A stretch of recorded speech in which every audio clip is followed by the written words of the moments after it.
दोस्तों, आज की कहानी जो एक्सप्लेन करने जा रहे हैं उसका नाम है द टॉप अप गेम। कहानी की शुरुआत में हम याहू को देखते हैं, जो अभी 19 साल का एक कॉलेज स्टूडेंट है, पर उसका मन पढ़ाई में कम और गेम में ज्यादा लगता है। हर समय वो बस पबजी या फ्री फायर ही खेलता रहता है। उसके घर में सिर्फ उसके पापा हैं, जिनकी एक फोटो कॉपी की दुकान है, और उसी के पैसों से वो घर का सारा खर्चा चलाते हैं। पर याहू वो उनका इस काम में जरा सा भी मदद नहीं करता, सिर्फ गेम के चक्कर में लगा रहता है। अब एक दिन तो जब उन्होंने कुछ फोटो शीट लेने के लिए उसे भेजा, तो वहां जाने के बजाय रास्ते भर वो गेम खेलता रहता है, जिस चक्कर में यहाँ उसके पापा का बहुत नुकसान हो जाता है, क्योंकि वो उस सामान को टाइम पर डिलीवर नहीं कर पाते। जिस चीज को लेकर वो फाइनली आज उसे सुना ही देते हैं कि कब तक ऐसे ही चलता रहेगा, तुम्हें भी खुद को समझना चाहिए, वरना अगर ऐसे ही एक दिन मैं मर गया तो उसके बाद तुम क्या करोगे। वो उसे बहुत कुछ बोल देते हैं, जिस चीज का याहू को थोड़ा सा बुरा लगता है। उसे शर्मिंदगी भी महसूस होती है और इसीलिए वो अपने रूम में जाकर सो जाता है। लेकिन कुछ देर बाद वो फिर से गेम खेलना शुरू कर देता है। क्या करे, वो भी आदत से मजबूर है। पर आज उसे कुछ बहुत ही अजीब सा मैसेज आता है कि वो इस गेम को खेल कर पैसे भी कमा सकता है। ये देखकर वो थोड़ा हैरान हो जाता है कि ऐसा कैसे हो सकता है। दरअसल ये उसके गेम में खेल रहे एक दोस्त का मैसेज था, जो उसे अपने एड्रेस पर बुला रहा था। जिसके बाद याहू उस गेम को खेलते खेलते सो जाता है। लेकिन अगले दिन वो उस जगह पर पहुंचता है जिसका नाम रैम्पेज है। वहाँ उसकी तरह और भी बहुत सारे गेमर्स थे, और कुछ ऐसे लोग भी थे जिन्हें वो बचपन से देखते हुए आ रहा है। वहाँ उसकी मुलाकात सिड से होती है, वही इंसान है जिसे उसने कल मैसेज किया था। वो उसे अपने एक दोस्त से मिलवाता है जिसका नाम है पिंच। अब दोनों का एक गेम होता है जिसमें याहू शुरुआत में तो बहुत अच्छा खेलता है, लेकिन फिर आखिर में वो कुछ ही देर में हारने लगता है, क्योंकि जो उनके सामने वाला आदमी था वो एक रैंक पुशर होता है। यानी कि वो जीतने के लिए नहीं, बल्कि रैंक पुश करने के लिए खेल रहा था, जिसकी वजह से वो उसके ऊपर छुप कर हमला करता है। और इस हार से याहू बहुत मायूस हो जाता है और बाहर आ जाता है। लेकिन सिड उसे बाहर आकर रोकता है और कहता है कि मुझे पता है कि तुम पिंच से अच्छा खेलते हो, लेकिन अगर तुम्हें पैसे कमाने हैं तो तुम्हें रैंक पुश करना होगा। वो कहता है कि मैं कुछ समझा नहीं। तो सिड उसे समझाता है कि तुम्हें मैं कुछ अकाउंट दूंगा जिसकी तुम्हें रैंक पुश करनी होगी, और जितने अकाउंट की तुम जितनी हाई रैंक पुश करोगे तुम्हें उतने ही ज्यादा पैसे मिलेंगे। अब यहाँ मैं उन लोगों को बता दूं जिन्हें इसके बारे में कुछ आइडिया नहीं है। दरअसल पबजी या फ्री फायर में रैंक होती है हर एक प्लेयर की, जैसे कि गोल्ड, डायमंड या फिर सिल्वर। और कुछ लोग इन्हें पैसे देकर पुश करवाते हैं क्योंकि उन्हें अच्छा लगता है कि वो हाई रैंक पर है। अब यही काम अब याहू को करना होगा, लेकिन याहू कहता है कि ये तो लॉ के अगेंस्ट है, क्योंकि ऐसे कभी भी वो अकाउंट बंद हो सकता है। तो सिड का कहना था कि पैसे ऐसे ही कमाए जाते हैं। याहू को जवाब नहीं देता और घर आ जाता है, जहाँ पर वो देखता है कि उसके डैड चुपचाप बैठे टीवी देख रहे हैं। वो उसे कुछ कहते तो नहीं, तो वो अपने रूम में चला जाता है और पूरी रात यही सोचता रहता है, क्या वो सच में इस काम को शुरू कर दे। अगर उसे अच्छे पैसे मिलेंगे तो सच में उसकी जिंदगी बदल सकती है, और उसके पापा की भी। इसीलिए सुबह होने पर उसने अपना फैसला ले लिया था। वो पहुंच जाता है सिड के पास। जी हाँ दोस्तों, वो इस काम को करेगा, पैसे किसको नहीं चाहिए। अब उसे सिड पूरा सीन बताता है कि आखिर वो क्या करते। दरअसल उसे महीने में 9 आईडीज दी जाएंगी, उन लोगों की जिन्हें अपना रैंक पुश करवाना है, जिसके बदले में वो हमें पैसे देंगे, और जितनी ऊंची वो रैंक करके देगा उसे उतने पैसे मिलेंगे। वो उसे एक डेमो भी करके दिखाता है जिसमें सिड को 2.5 लाख से ज्यादा पैसे ट्रांसफर किए गए थे जस्ट अभी, क्योंकि उसने एक क्लाइंट की कॉन्करर रैंक तक पुश करा दी। फिर क्या था, याहू, सिड, पिंच और उसकी गर्लफ्रेंड चारों लग जाते हैं इस काम में, और एक ही महीने में ये सभी अच्छे पैसे कमाना शुरू कर देते हैं। शुरुआत में तो याहू को थोड़ा कम पैसे मिलते हैं, लेकिन फिर भी वो खुश होता है। अब एक दिन वो अपनी गर्लफ्रेंड किटी को कॉल करता है और कहता है कि उसकी नई जॉब लग गई है, क्या वो उसे मिल सकती है। लेकिन वो कहती है कि मेरा 2 दिन बाद जन्मदिन है, हम उस दिन मिलेंगे। अब वो मान जाता है और नेक्स्ट डे वो अपने कॉलेज के लिए निकल रहा होता है कि उसके डैड उसे किराए के पैसे देते हैं। लेकिन वो आज पहली बार उनसे पैसे लेने से मना कर देता है, क्योंकि अब उसके पास पैसे आ गए हैं। और ये देखकर उसके डैड भी हैरान थे। उधर याहू कॉलेज जाने के बजाय अपनी टीम के पास पहुंच जाता है। वहाँ जाकर उसे पता चलता है कि सभी लोग एक रोड ट्रिप के लिए जा रहे हैं। वो उसे भी अपने साथ ले जाता है, जहाँ वो लोग एक बड़े होटल में स्टे करते। वहीं सिड अपने न्यू क्लाइंट को भी अभी हायर करने में लगा हुआ था। उधर याहू पिंच की गर्लफ्रेंड के साथ काफी बातें करता है, पर उसी रात में उनकी कुछ लोगों के साथ लड़ाई भी हो जाती है, जिसमें उन्हें काफी चोट आती है। तो वहाँ से चले जाते हैं। लेकिन अगले दिन याहू को याद आता है कि आज तो सैटरडे है, आज किटी का बर्थडे है। वो अपना फोन चेक करता है तो देखता है कि उसमें बहुत सारी कॉल थी, लेकिन वो पूरी रात मस्ती करने के चक्कर में उसकी कॉल पिक नहीं कर पाया। तो वो सीधा किटी के घर पहुंचता है केक लेकर, पर वो उसे अंदर आने से मना कर देती है और कहती है कि मुझे जिस इंसान की सबसे ज्यादा जरूरत थी वही नहीं आया मेरे बर्थडे पर याहू का कहना था कि वो उसके कहने पर ही जॉब कर रहा है, लेकिन यहाँ किटी को पता है कि वो क्या काम करता है और इसीलिए वो कहती है कि तुम जो काम कर रहे हो वो इलीगल है। अगर किसी दिन पुलिस को ये पता चला तो वो तुम्हें बंद कर देगी, इसीलिए बेहतर है कि तुम यहाँ से चले जाओ। ये बोलकर वो अंदर चली जाती है और याहू वहीं बैठकर रोने लगता है, क्योंकि हर चीज आप पैसों से पूरा नहीं कर सकते। अब घर आने पर उसके डैड भी उसे बोलते हैं कि वो दिन से कहाँ पर था, लेकिन वो कुछ जवाब नहीं देता और सीधा अपने रूम में आ जाता है, जहाँ पर वो किटी के कुछ देर पहले अपलोड की गई फोटोज को देख रहा था, जिसमें वो एक लड़की के साथ केक काट रही थी। ये देखकर उसे बहुत रोना लगता है और बुरा भी आता है। वो पूरी रात रो रो कर गुजार देता है। नेक्स्ट डे वो सिड के पास जाता है, जो उसकी ऐसी हालत देखकर समझ जाता है कि जरूर कुछ हुआ है, क्योंकि उसका काम में भी मन नहीं लग रहा था। इसीलिए वो उसे समझाता है कि आज के समय में हर चीज बिकती है, जिसको खरीदने के लिए तुम्हें पैसों की जरूरत पड़ेगी, इसीलिए पहले तुम पैसे कमाओ और फिर वो सब खरीद लो।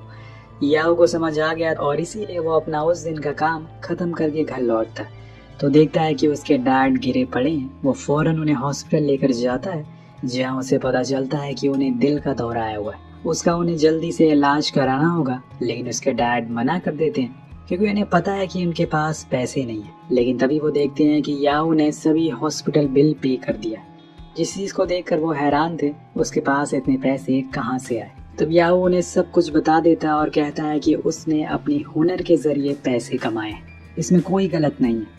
उसके डैड कहते हैं कि ठीक, तुम्हारे मन में जो है वो करो, लेकिन मुझसे किसी भी तरह की कोई उम्मीद मत रखना। कुछ दिन बाद उसके पास सेठ का कॉल आता है, जो उसे यहाँ आने को कहता है। जब वो उनके पास पहुँचता है तो देखता है कि वहाँ पर काफी सारे ब्रांड न्यू आईफोन रखे हुए हैं, जिन्हें देखकर वो सवाल करता है कि ये क्या है। तो सेठ बताता है कि अब हमें इस चीज को एक लेवल और ऊपर लेकर जाना होगा, जिसके लिए हमें ज्यादा लोग और ज्यादा फोन की जरूरत पड़ेगी, और इसीलिए जिसके पास भी जो भी भरोसेमंद आदमी है उसे वो लेकर आ जाए। अब याहू को अपना पड़ोसी जैंग याद आता है। वो भी उसी की तरह पूरा दिन गेम खेलता रहता है, इसीलिए वो उसे भी ज्वाइन कर लेता है। फिर क्या था, ये लोग पूरी जान लगा देते हैं और दिन ब दिन इनकी इनकम डबल से ट्रिपल होने लगती है। याहू कुछ ही दिन में इतने पैसे कमा लेता है जिससे कि वो एक ब्रांड न्यू सुपर कार खरीद सकता है। उधर सिड ने तो सारे रिकॉर्ड तोड़ दिए थे, उसको एक महीने में लगभग 40 लाख का प्रॉफिट हुआ था, जो देखकर वो हैरान था। लेकिन इनकी टीम में एक बंदा नशे की हालत में धुंध हो जाता, जो हर समय कुछ न कुछ नशा करता ही रहता था, जिस वजह से उसका गेम भी खराब होने लगता। उधर पिंच की गर्लफ्रेंड जूलिया याहू की तरफ अट्रैक्ट होना शुरू हो गई थी। वो उसे अपने ऑफिस भी ले जाती है, जहाँ पर वो लोगों के कमेंट्स पढ़ती है जो कि उसकी तारीफ कर रहे थे, जिसके बाद वो दोनों साथ में काफी समय बिताते हैं और फिर जूलिया घर आ जाती है। उधर सिड पिंच को समझाता है कि तुम्हें काम पर ध्यान देना होगा, क्योंकि वो एक प्रो प्लेयर था। लेकिन वो कहता है कि अब उसे ये काम नहीं करना, तो सिड उसे ज्यादा पैसे ऑफर करता है और उससे वो मान जाता है, जिसके बाद ये लोग काफी चिल हो जाते हैं। सभी अपने अपने पैसों से मौज काट रहे थे और एक लग्जीरियस लाइफ जी रहे थे। जो मन में हो रहा था वो खरीद रहे थे। लेकिन दोस्तों, हमेशा अच्छा समय नहीं चलता और एक दिन इनके साथ एक गड़बड़ हो जाती है। एक दिन एक क्लाइंट की इनके पास कॉल आती है, जो उन्हें बताता है कि उनकी वजह से उसकी आईडी ब्लॉक हो गई। सिड गुस्से में आ जाता है और सभी को बुलाता है, जिसमें याहू को वो पड़ोसी भी था। पिंच सारा इल्जाम उस पर डाल देता है कि उसकी वजह से ये हुआ है, यहाँ तक कि वो उसे मारता भी है। लेकिन फिर याहू आकर उसे रोकता और कहता है कि वो अभी बच्चा है।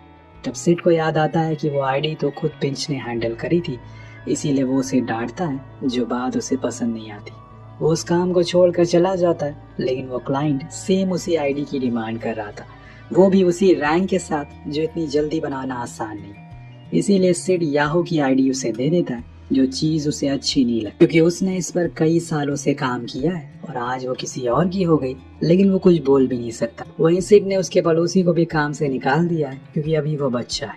कुछ समय के बाद जब याहू फिर से दूसरी आईडी बनाता है, लेकिन अब वो एक बिगिनर की थी, सब कुछ उसमें नया था। अब उसको ऐसे उदास देखकर जूलिया उसके पास आती है, उसे एक जगह लेकर जाती है, जहाँ पर कई सारे पबजी टीम के मेंबर लाइव मैच खेल रहे थे, जिसको जीतने पर उन्हें अच्छे पैसे मिलेंगे और ये काम एकदम लीगल था।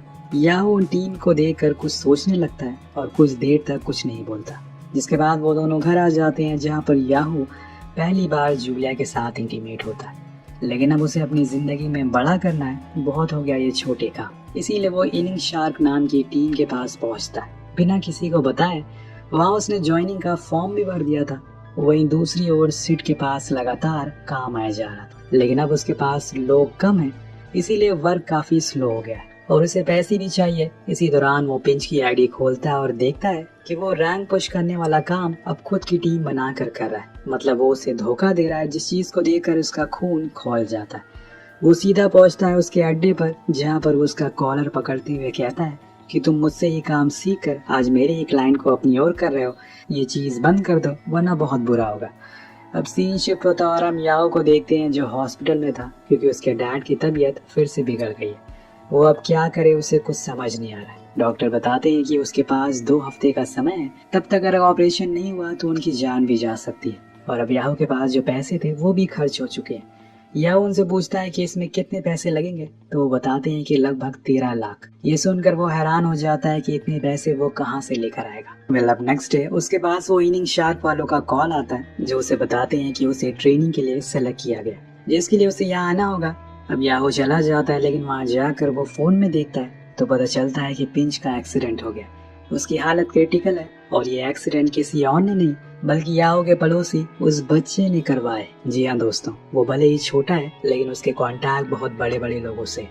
याहू फौरन उसके पास जाता और उसे मारते हुए कहता है कि अगर इस बारे में किसी को कुछ पता चला तो पता ना वो तुम्हारे साथ क्या करेंगे, तुम्हारी दादी के ऊपर क्या गुजरेगी। दरअसल ये उसने किस लिए किया, क्योंकि पंच ने उसे उस दिन बहुत मारा था और सबके सामने बेइज्जती भी की थी, इसीलिए उसने बदला लिया। जब जूलिया को भी पता चलता है कि पिंच के बारे में, तो वो सीधा सिड के पास जाती है, क्योंकि उसे लगता है कि उसने ये करवाया है, क्योंकि उसकी कुछ दिन पहले उससे लड़ाई हुई थी। इसीलिए वो उस काम को छोड़कर चली जाती है। मतलब एक एक करके लोग वहाँ से छोड़कर जाते जा रहे हैं और सिड पूरी तरह से अकेला हो चुका है। कहानी आगे बढ़ती है और हम देखते हैं कि एक दिन सिड के पास एक बंदा आता है जो उसे बताता है कि उसके लिए 20 आईडी का कॉन्ट्रैक्ट है, जिसके रैंक पुश करने के लिए उसे 35 लाख मिलेंगे। लेकिन सिड के पास तो लोग ही नहीं है, वो तो अकेला है, पर वो फिर भी उस कॉन्ट्रैक्ट को ले लेता है।